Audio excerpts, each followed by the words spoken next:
Subscribe now and press the bell icon. Never miss an update. चलिए आज हम लोग लाइफ प्रोसेस यानी कि 10th के बायोलॉजी के सबसे पहले चैप्टर लाइफ प्रोसेस पे बात करेंगे। इस टॉपिक में हम लोगों को टोटल जो चीज पढ़ना है वो न्यूट्रिशन, रेस्पिरेशन, ट्रांसपोर्टेशन, एक्सक्रीशन और इसके बाद एक टॉपिक कंट्रोल एंड कोऑर्डिनेशन। ये भी लाइफ प्रोसेस का एक हिस्सा है, लेकिन कुछ कारणों से इसको चैप्टर से अलग किया गया है। वो वहां के उस चैप्टर में जब हम लोग पहुंचेंगे तो वहां पर बात किया जाएगा। आज के इस चैप्टर का शुरुआत हम लोग न्यूट्रिशन से करने जा रहे हैं। यहाँ जो हम लोगों को पढ़ना है इसका जरा एक ओवरव्यू देख ले कि किस तरह से मतलब क्या क्या हम लोगों को यहाँ पर पढ़ना है। तो सबसे पहला जो हम लोगों को पढ़ना है वो है यहाँ न्यूट्रिशन।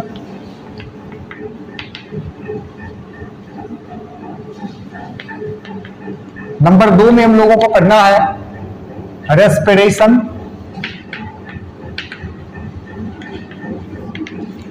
तीसरे नंबर में हम लोगों को पढ़ना है ट्रांसपोर्टेशन।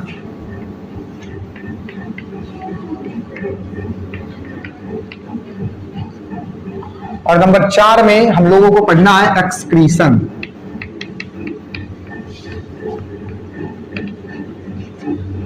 ये 4 चीज हम लोगों को इस टॉपिक में हम लोग कवर करेंगे। सबसे पहला न्यूट्रिशन है, इसके बाद रेस्पिरेशन है, इसके बाद ट्रांसपोर्टेशन है और इसके बाद एक्सक्रीशन है। ये टोटल 4 चीज हम लोगों को यहाँ पर देखने के लिए मिलेगा। शुरुआत हम लोग यहाँ से करेंगे लाइफ प्रोसेस से कि लाइफ प्रोसेस है क्या।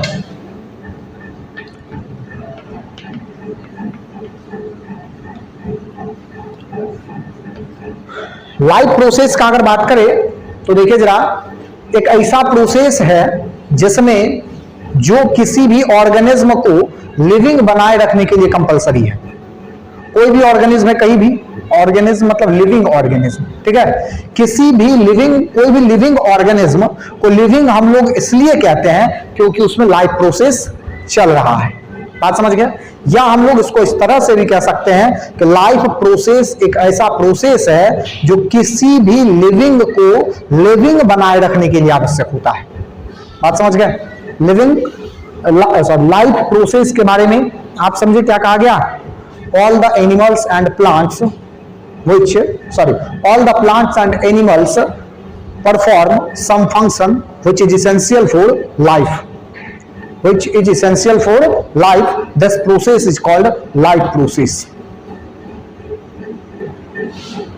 चलिए आगे बढ़ेंगे। यहां से लाइफ प्रोसेस के बारे में हम लोग समझ लिए कि लाइफ प्रोसेस आखिर है क्या और इसके अंतर्गत जो है इसमें क्या क्या चीज हम लोगों को इस चैप्टर में पढ़ना है।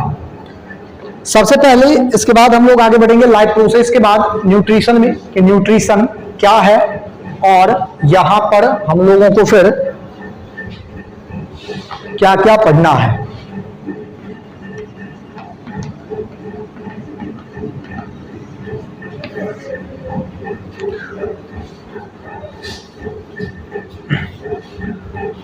न्यूट्रिशन के बारे में अगर बात करें तो ये भी एक प्रोसेस है। लाइफ प्रोसेस का सबसे पहला स्टेज न्यूट्रिशन। न्यूट्रिशन से आगे एनर्जी मिलेगा तो फिर रेस्पिरेशन, यहां से डाइजेशन होगा। रेस्पिरेशन से जो है फिर एयर का एब्जॉर्प्शन होगा जो न्यूट्रिशन में जो है डाइजेशन का काम करेगा। उस वो डाइजेस्ट जो फूड है जो एनर्जी प्रोवाइड कर रहा है उसका ट्रांसपोर्टेशन पूरे बॉडी में होगा और उसके बाद जो ट्रांसपोर्ट होने के बाद यानी कि उस फूड का जो अब वेस्ट बचेगा वो बॉडी से बाहर करने का जो प्रोसेस है उसको हम लोग एक्सक्रीशन कहेंगे। चलिए, यानी कि टोटल मिला के बात यह है कि लाइफ प्रोसेस को नॉर्मल चलने के लिए क्या चाहिए? क्या चाहिए? न्यूट्रिशन। क्या चाहिए? न्यूट्रिशन चाहिए, यानी कि energy is needed for the life process. क्यों है? अगर आपसे क्वेश्चन पूछा जाए कि लाइफ प्रोसेस के नॉर्मल फंक्शन के लिए एनर्जी की आवश्यकता क्यों है, एनर्जी जरूरत क्यों पड़ती है, तो ये पता चल गया कि न्यूट्रिशन से जो है एनर्जी मिलता है, तभी रेस्पिरेशन का प्रोसेस आगे बढ़ेगा।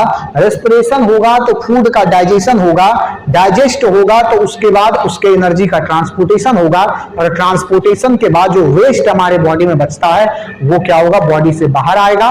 तो इसको हम लोग क्या कह देंगे, एक्सक्रीशन। क्या कह देंगे इसको हम लोग, एक्सक्रीशन कहेंगे। चलिए बढ़ते आगे न्यूट्रिशन की तरफ, कि न्यूट्रिशन के बारे में देखते हैं कि जरा न्यूट्रिशन क्या है।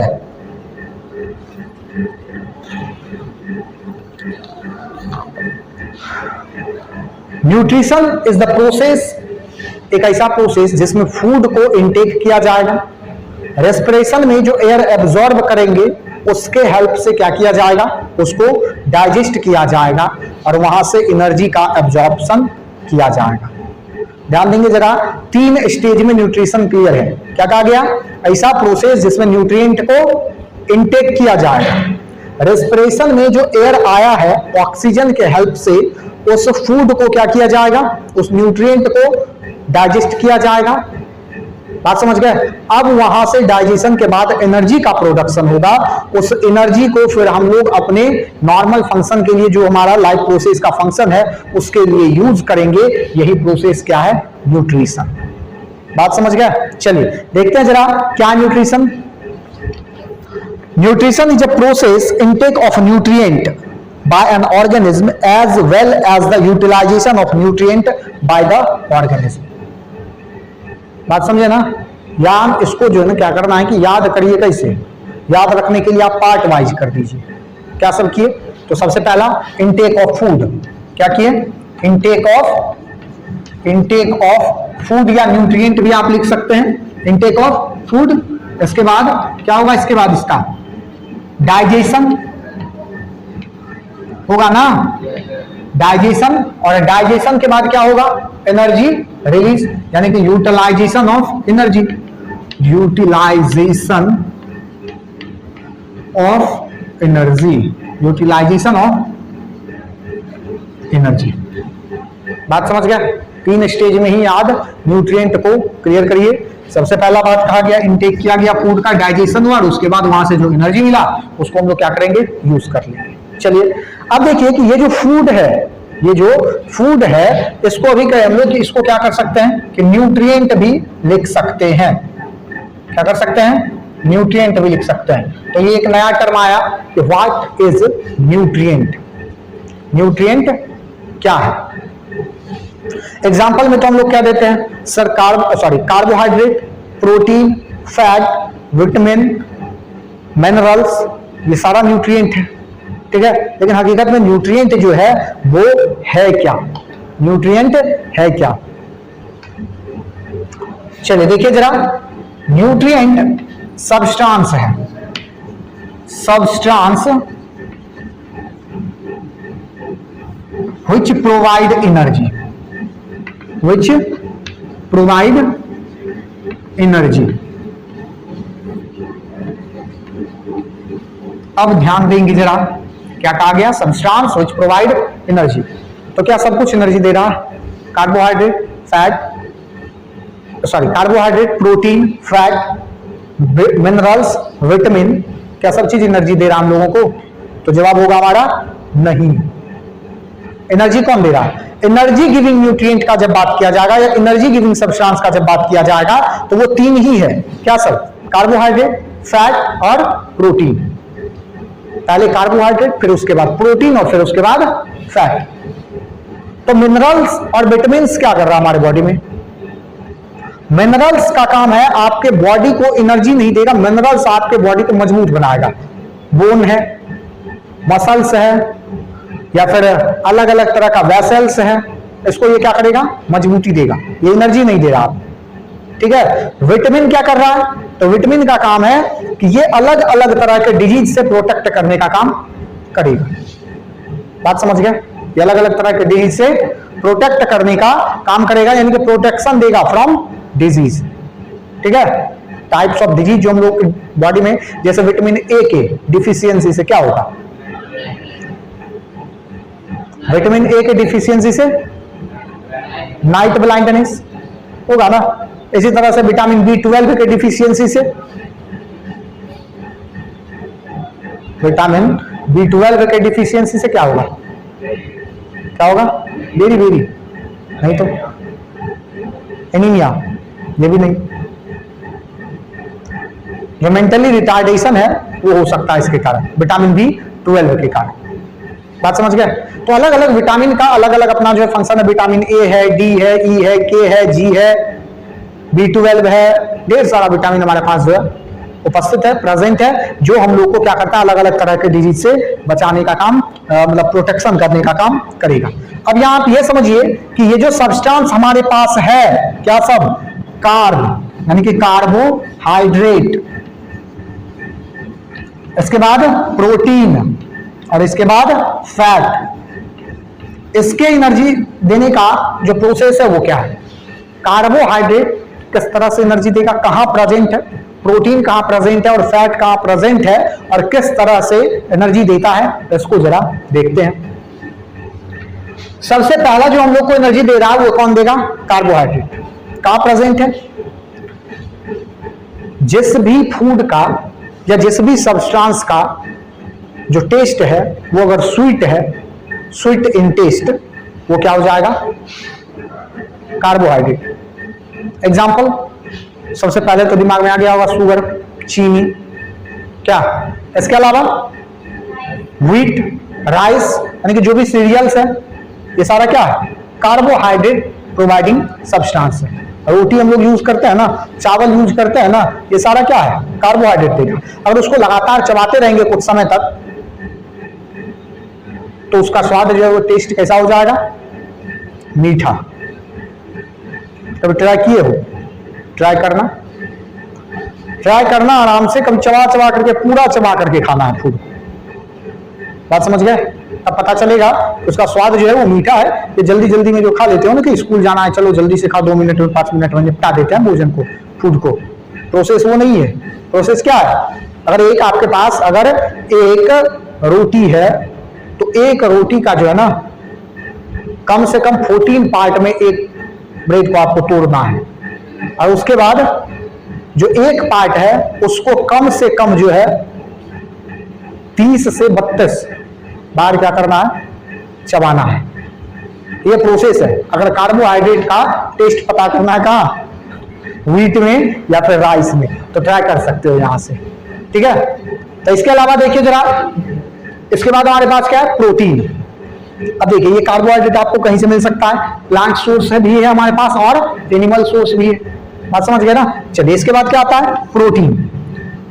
इंस्टेंट एनर्जी का अगर काम है तो कार्बोहाइड्रेट यूज करिए, जैसे ग्लूकोज आप यूज करते हो ना, ग्लूकोज, अरे बोलो, तो ग्लूकोज जो यूज करते हो उसमें क्या वो इंस्टेंट एनर्जी देता है, वो क्या है, वहां कार्बोहाइड्रेट है। बात समझ गए। लेकिन ये ज्यादा समय तक आपको एनर्जी नहीं देगा। इंस्टेंट तो दे देगा लेकिन ज्यादा समय तक नहीं। ऐसा नहीं कि एक बार ग्लूकोज यूज किए अब पूरा दिन नहीं करना है, ऐसा नहीं होगा। बात समझ गए ना। वो क्या करेगा, इंस्टेंट एनर्जी देगा, तुरंत में एनर्जी देगा, लेकिन कुछ समय के बाद उसका एनर्जी क्या होगा, डिक्रीज कर जाएगा, खत्म हो जाएगा। बात समझ गए। तब आपके बॉडी को एनर्जी देने का काम कौन करेगा, प्रोटीन, ठीक है।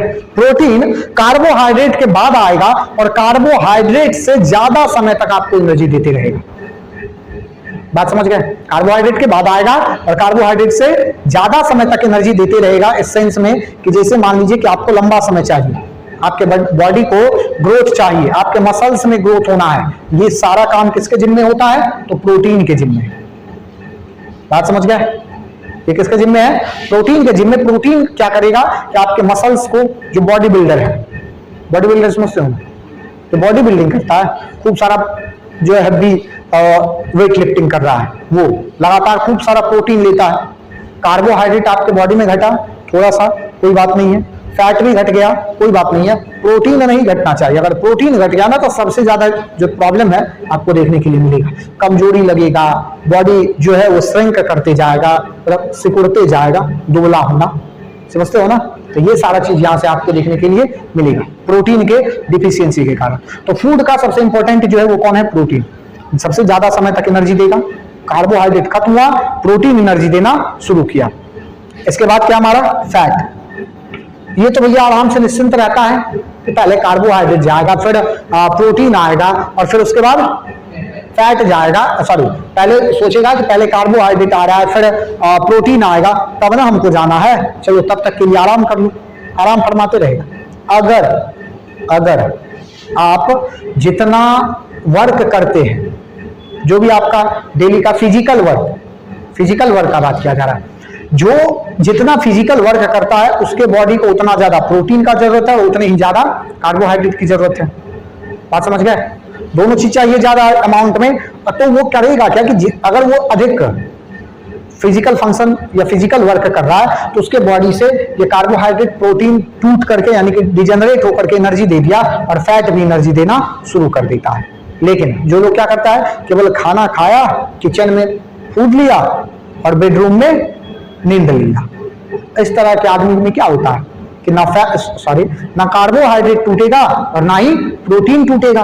अब उसके बॉडी में फैट तो पहले ही स्टोर है ना, अब धीरे धीरे ये प्रोटीन और कार्बोहाइड्रेट भी चेंज होते जाएगा, किसमें?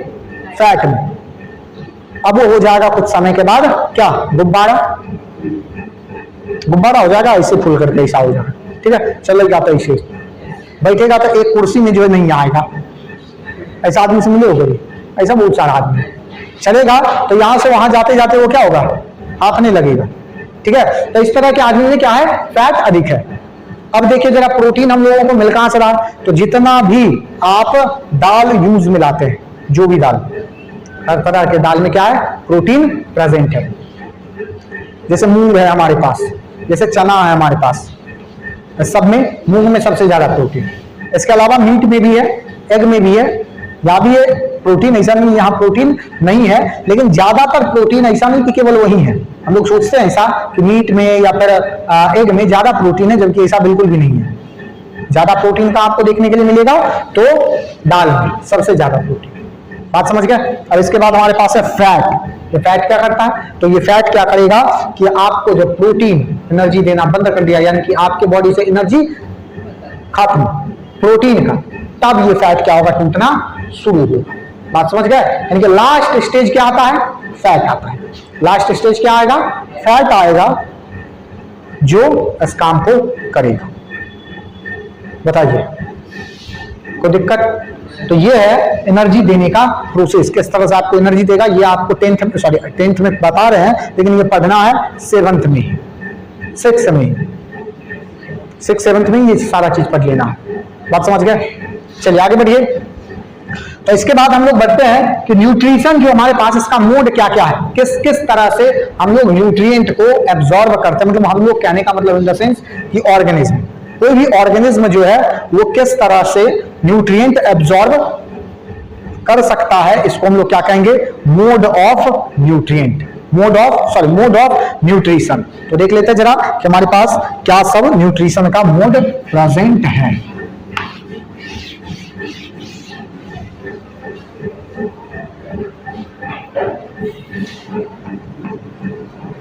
मोड ऑफ न्यूट्रिशन,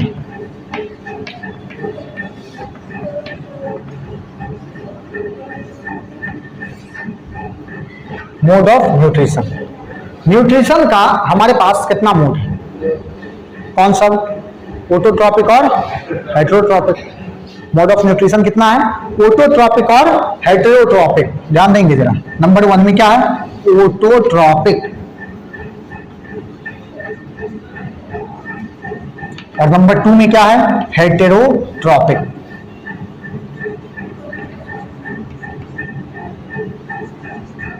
ऑटोट्रॉपिक क्या है और हेटेरोट्रॉपिक क्या है, ध्यान देकर के देखेंगे जरा। ऑटोट्रॉपिक, ऑटो मतलब क्या होता है, ऑटोमेटिक, ऑटो मतलब ऑटोमेटिक या खुद से, क्या है ना, ऑटो स्टार्ट मतलब कि अपने आप खुद से स्टार्ट हो रहा, खुद से हो रहा, मतलब ऐसा नहीं कि रखा हुआ है तो खुद स्टार्ट हो गया। फिजिकली कोई जो है काम, आप दूसरे चीजों को उसके ऊपर काम नहीं करना फिजिकली। तो ऑटोट्रॉपिक का मतलब होगा कि ऐसा प्रोसेस, ऑटोट्रॉपिक प्रोसेस है, मोड है ना, मोड ऑफ न्यूट्रिशन। तो क्या होगा कि process by which any organism make their own food, make their own food.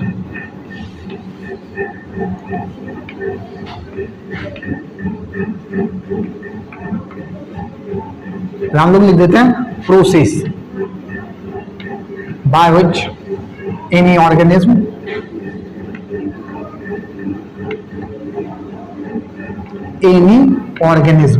चलिए क्या है? Process by which any organism make their own food, this process is called autotrophic nutrition. This process is called autotrophic nutrition. अब यहां ध्यान देंगे जरा, होता क्या है ना, जब आपसे पूछा जाता है कि what is autotrophic, what is autotrophs, what is heterotrophic, what is heterotrophs, तो आधा से ज्यादा बच्चा कंफ्यूजन में ऑटोट्रॉपिक न्यूट्रिशन को क्या देगा? ऑटोट्रॉप्स। हेटेरोट्रॉपिक न्यूट्रिशन को क्या देगा? हेटेरोट्रॉप्स। बात समझे? यहां करना क्या है कि ऑटोट्रॉपिक जो है ना, ये एक प्रोसेस है, ऐसे समझिए, ये क्या है? प्रोसेस है, और जिस ऑर्गेनिज्म में ये प्रोसेस प्रेजेंट होगा, या जो ऑर्गेनिज्म इस प्रोसेस के थ्रू अपने फूड का फॉर्मेशन करेगा, वो होगा क्या? Autotrophs. Example,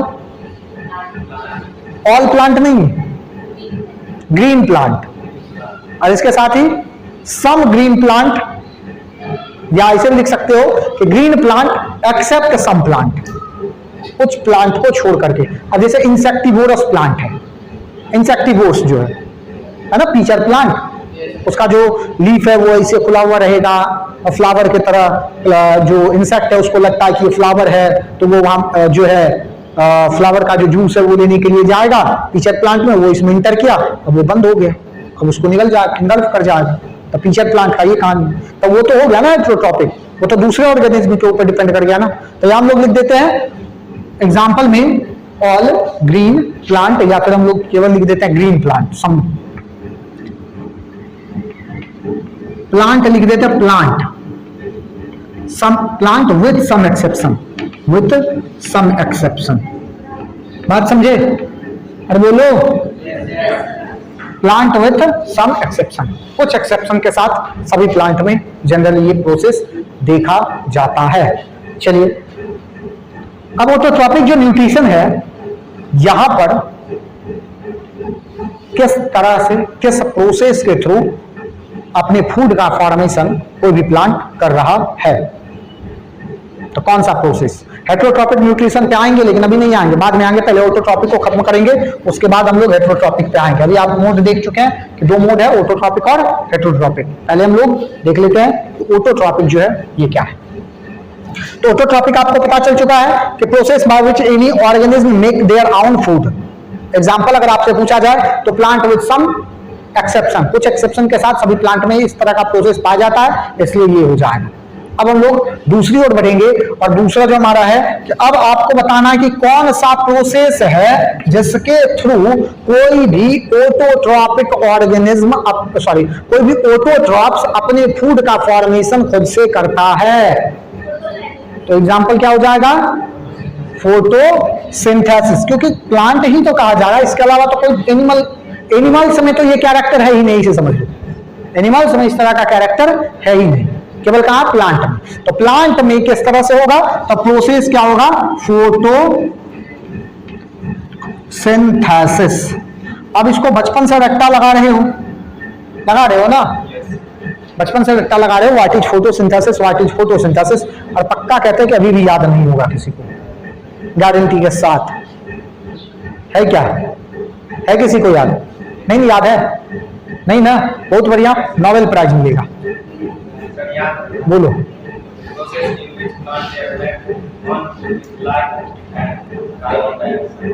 in the presence of light, कुछ से कुछ हो गया। चलिए बढ़िया, आगे ध्यान दीजिए जरा कि फोटोसिंथेसिस क्या है, इसको जरा समझिए। देखिए जरा, सबसे पहले तो ये आप समझ रहे हैं कि ये फूड बनने का प्रोसेस है, तो लास्ट में बनना है फूड, ठीक है? एंड रिजल्ट क्या आना? फूड। आप समझ गए? तो देखिए जरा, होगा क्या कि plant absorb CO2, plant absorb CO2, ठीक है, एंड H2O। क्या समझ लिया? CO2 और H2O। देखो ये आसान सीधा सा भाषा बात ये है, यहां कहानी ये चल रहा है कि प्लांट CO2 लेता है, इसमें कोई नई बात नहीं है, और उसका जो रूट है वो वाटर को भी अब्जॉर्ब करता है। ये भी हमारे लिए कोई नई बात नहीं है, ये बचपन से पढ़ते आ रहे हैं, ठीक है। तो कार्बन डाइऑक्साइड और वाटर को वो क्या किया, एब्जॉर्ब किया। अब कार्बन डाइऑक्साइड कहां से लिया, एटमॉस्फेयर से, और वाटर कहां से लिया, अर्थ से, या अंडरग्राउंड वाटर को एब्जॉर्ब किया, या मिनरल्स को भी वहीं से लिया। वाटर में, उस वाटर में मिनरल्स मिला हुआ है, अब वहां से क्या कर लिया, एब्जॉर्ब कर लिया।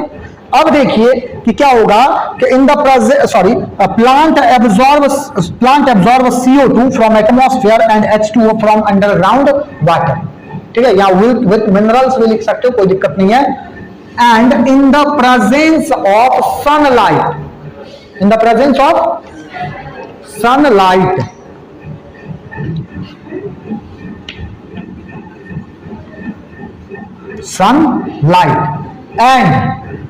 and chlorophyll,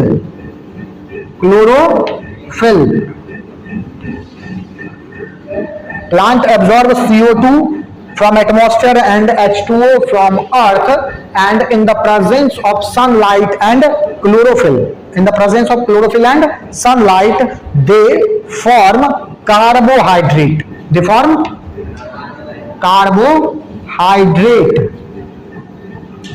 ठीक है, and produce some O2 and H2O।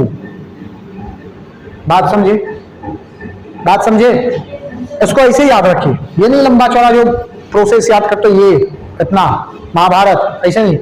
CO2 H2O, ये इक्वेशन आप देख लीजिए, इक्वेशन को याद करिए, याद नहीं करना, याद क्या करना है, CO2 और H2O एब्जॉर्ब किया, ये जान ही रहे हैं, और सनलाइट और क्लोरोफिल के प्रेजेंस में कार्बोहाइड्रेट, ऑक्सीजन और वाटर को क्या किया, रिलीज किया।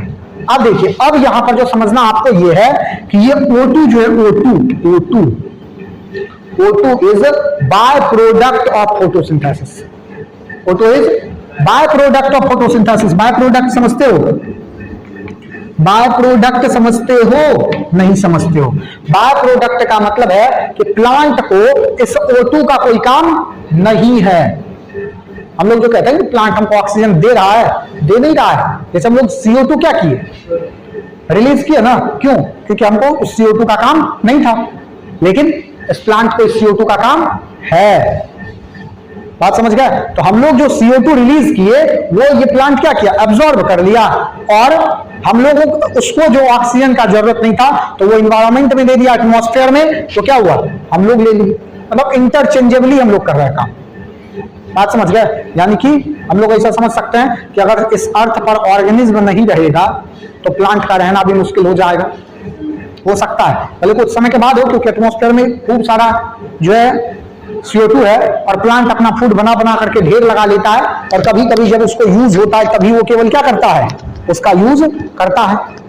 बात समझ गए। तो यहां पर जो है इस तरह से वो कुछ समय तक तो जिंदा रह सकता है, लेकिन जिंदा रहना लंबा समय तक उसके लिए थोड़ा सा मुश्किल हो जाएगा। बताइए, दिक्कत, समस्या, प्रॉब्लम, तकलीफ कुछ नहीं होनी चाहिए। बात समझ गए। तो ये क्या है कहानी किसका, ऑटोट्रॉपिक न्यूट्रिशन का।